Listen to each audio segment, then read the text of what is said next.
আজও আমাদের মাহফিলগুলিতে যখন তাওহীদের কথা আমরা বলি, যেই ক্ষেত্রে যেই দিকে দাওয়াত দিতে হবে সেটি হলো তাওহীদ।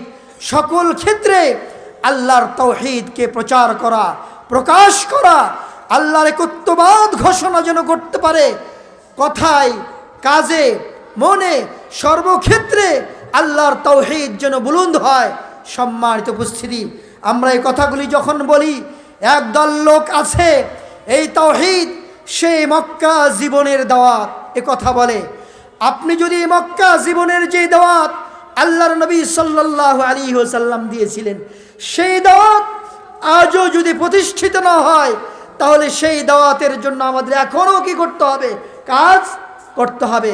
সম্মানিত উপস্থিতি, সেজন্য আমাদের প্রত্যেকেই দেশের সর্বক্ষেত্রে সব এলাকায় সব জায়গায় আমাদের তাওহীদের আওয়াজ তুলতে হবে। কোনো এলাকায় কবরকে কেন্দ্র করে হোক, কোনো মাজারকে কেন্দ্র করে হোক, কোনো খানকাকে কেন্দ্র করে হোক, কোনো বৈঠকখানাকে কেন্দ্র করে হোক, কোনোভাবেই যেন এই তাওহীদের প্রচার প্রসারে ঘাটতি না থাকে। এখানকার প্রত্যেকটা মুসলিম ভাইকে এবং বোনকে এই দায়িত্ব আমাদের প্রত্যেকের নিজ নিজ জায়গা থেকে নিতে হবে। এই তাওহীদের জ্ঞান না থাকার কারণে আজকে আমাদের মাহফিলগুলিতে কি হয়, আজকে ফিল্ম যে জগৎ, সেই জগতের বিভিন্ন নারীদেরকে নিয়ে তাদেরকে দেখার ক্ষেত্রেও, তাদের আল্লাহর নাম নিয়েও তাদেরকে দেখার জন্য আমাদের কত বক্তা অযোগ্য অথর্ব তারা তাদের এই মাহফিলগুলোতে মানুষদেরকে বলে নাউজুবিল্লাহ। তাদের নাম নেওয়াতে আমাদের যুব সমাজ কতবার ইউটিউব সার্চ করে, কতবার ফেসবুক সার্চ করে তারা এই নগ্নতা উপভোগ করেছে। নাউজুবিল্লাহ। আমরা বলতে চাই, যাদের কাছে তাওহীদের ইস্যু নেই, তাওহীদের মর্যাদা নেই, তাওহীদের গুরুত্ব নেই, তারা ওই ধরনের নাম ছাড়া আর কোনো দিক নির্দেশনা তারা দেওয়ার পায় না। সেজন্য আমরা বলবো, এ ধরনের বক্তাকে, এই ধরনের আলোচককে কোনোভাবেই আপনার জন্য ইমানি দায়িত্ব মুসলিম হিসাবে, মুমিন হিসাবে, মসজিদের কমিটি হিসাবে, মাদ্রাসার কমিটি হিসাবে ইমানি দায়িত্ব হলো কোনোভাবেই এই ধরনের বক্তারা যেন সুযোগ না পায় আপনার মঞ্চে, আপনার এলাকার মঞ্চে আসার। সম্মানিত উপস্থিতি, যে কথা বলছিলাম, আমাদের দাওয়াতের ক্ষেত্রে অগ্রাধিকার যোগ্য বিষয় হলো আদ-দাওয়া ইলাত তাওহীদ। আদ-দাওয়া ইলাত তাওহীদ, যেই তাওহীদ প্রতিষ্ঠা করার জন্য আমার নবী মুহাম্মদুর রাসূলুল্লাহ সাল্লাল্লাহু আলাইহি ওয়াসাল্লাম তায়েফে গিয়েছিলেন।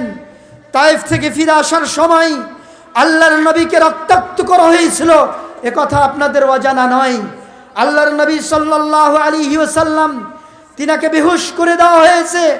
মুতঈম ইবনে আদি আল্লাহর নবী সাল্লাল্লাহু আলাইহি ওয়াসাল্লামকে দেখা মাত্রই যুবক সম্প্রদায়কে ডেকে বলেছিলেন, এই মানুষটিকে আমি চিনি, এই মানুষটিকে মক্কায় পৌঁছানোর ব্যবস্থা করো।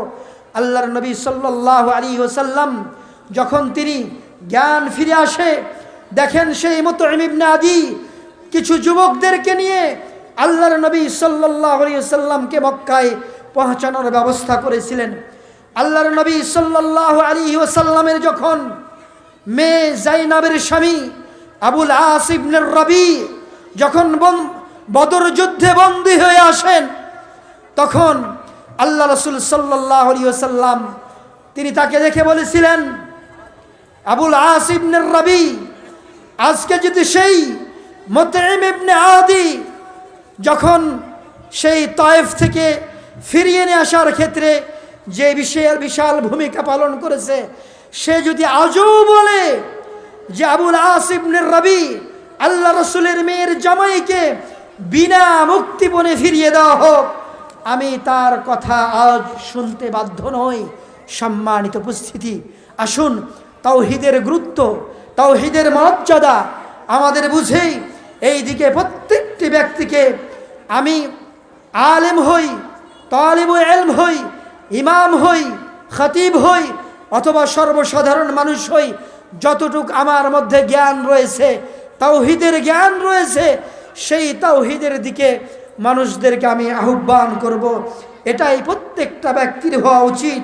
এই কথাগুলি আল্লাহর নবী সাল্লাল্লাহু আলাইহি ওয়াসাল্লাম তিনি মুআয ইবনে জাবাল রাদিয়াল্লাহু তাআলা আনহুকে বলেছিলেন।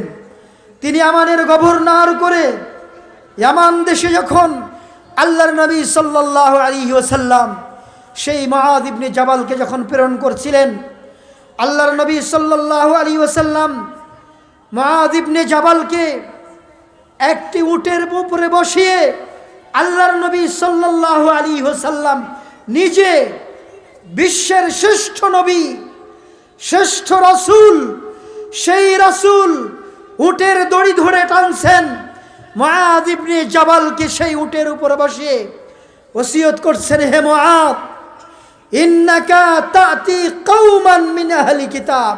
হে মুআয, তুমি যে কওমের কাছে যাচ্ছ, যে জাতির কাছে যাচ্ছ, যে গ্রুপের কাছে যাচ্ছ, তারা হলো আহলে কিতাব, তারা কিতাবওয়ালা, ইহুদি এবং খ্রিস্টান, ইহুদি এবং নাসারা। আল্লাহর নবী নিচে দাঁড়ানো, মুআয ইবনে জাবাল উটের উপরে, আল্লাহর নবী সেই উটের রশি ধরে আছেন। সেই মুহূর্তে ওসিয়ত করছেন মুআয ইবনে জাবালকে আল্লাহ রাসূল বলেছেন। তার আগে একটি কথা বলেনি, আল্লাহর নবী সাল্লাল্লাহু আলাইহি ওয়াসাল্লাম যখন ওসিয়ত করে, ওসিয়তের কথাটা পরে বলছি, ওসিয়ত করে ফিরছিলেন, আল্লাহর নবী সাল্লাল্লাহু আলাইহি ওয়াসাল্লাম মুআযের দিকে আর তাকাচ্ছেন না, কারণ কান্না জড়িত কণ্ঠে মদিনার দিকে তাকিয়ে আল্লাহ রাসূল সাল্লাল্লাহু আলাইহি ওয়াসাল্লাম তিনি বলেছিলেন যে যারাই যেখানেই থাকুক, যারা আমার উপর ঈমান আনবে, তারা অবশ্যই আমার সাথে তারা কিয়ামতের দিন সাক্ষাৎ হবে।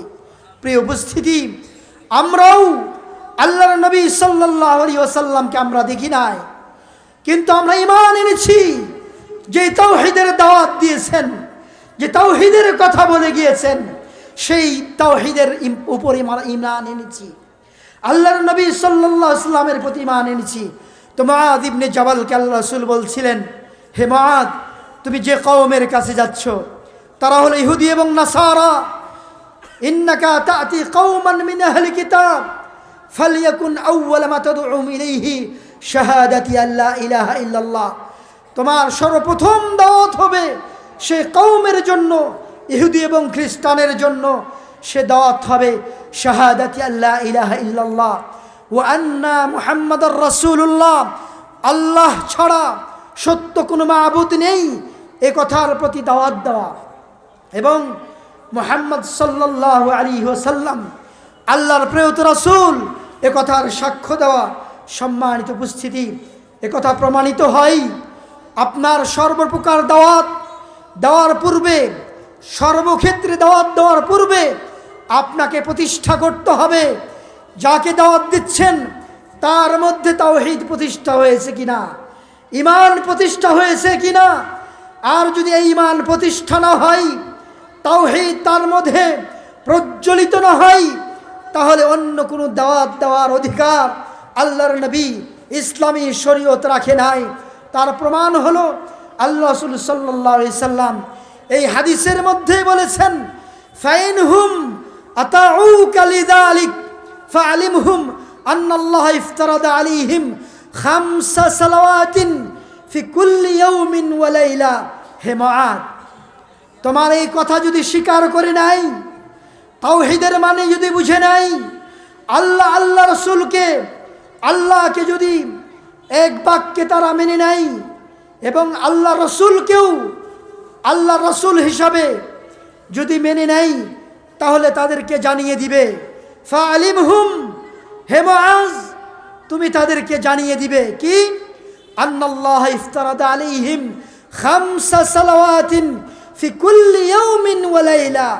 তাহলে তুমি তাদেরকে জানিয়ে দিবে তাদের উপরে দিবারাত্রিতে 5 ওয়াক্ত নামাজ ফরজ করা হয়েছে। সম্মানিত উপস্থিতি, আল্লাহ রাসূলের এই হাদিস, আল্লাহ রাসূলের এই ওসিয়ত মুআয ইবনে জাবালের জন্য এটি কি কিয়ামত পর্যন্ত এই ওসিয়ত গ্রহণযোগ্য নয়? অবশ্যই কিয়ামত পর্যন্ত এই ওসিয়ত সকল মানুষের জন্য, সকল মানুষ ধর্মের জন্য ওসিয়ত হলো সর্বপ্রথম আমার আল্লাহকে, আমার রবকে, আমার মালিককে, আমার খালেককে উপাস্য হিসাবে গ্রহণ করতে হবে। আমি যখন মানলাম আমার রব, আমার সৃষ্টিকর্তা, আমার রিজিকদাতা আমার উপর অবধারিত হলো, আবশ্যকীয় হলো, অব্লিগেশন হলো, অব্লিগেটরি হলো আমার রবকে, আমার সৃষ্টিকর্তাকে উপাস্য হিসাবে গ্রহণ করে নেওয়া। সম্মানিত উপস্থিতি, তারপর আল্লাহর নবী বললেন, আল্লাহকে যদি মেনে নাই তাহলে তাদের উপরে 5 ওয়াক্ত নামাজ। তাহলে দাওয়াত দেওয়ার প্রথম উৎস হলো, কার্যক্রম হলো, প্ল্যাটফর্ম হলো আপনি মানুষদেরকে সর্বপ্রথম দাওয়াত দিবেন তাওহীদ প্রতিষ্ঠা করার জন্য। সকল ক্ষেত্রে সর্ব অবস্থায় আপনার দাওয়াতি মেহমান, আপনি যাকে দাওয়াত উপস্থাপন করছেন সেই দাওয়াত যেন তাওহীদের দিকে দাওয়াত হয়। আর এই দাওয়াত হলেই তারপরে 5 ওয়াক্ত নামাজ। 5 ওয়াক্ত নামাজ যদি তারা প্রতিষ্ঠা করে তাহলে তাদেরকে দাওয়াত দিবেন যাকাত প্রদান করার জন্য। আল্লাহর নবী সাল্লাল্লাহু আলাইহি ওয়াসাল্লাম পর্যায়ক্রমে একটার পর একটা দাওয়াতের কথা উল্লেখ করেছেন। সম্মানিত উপস্থিতি,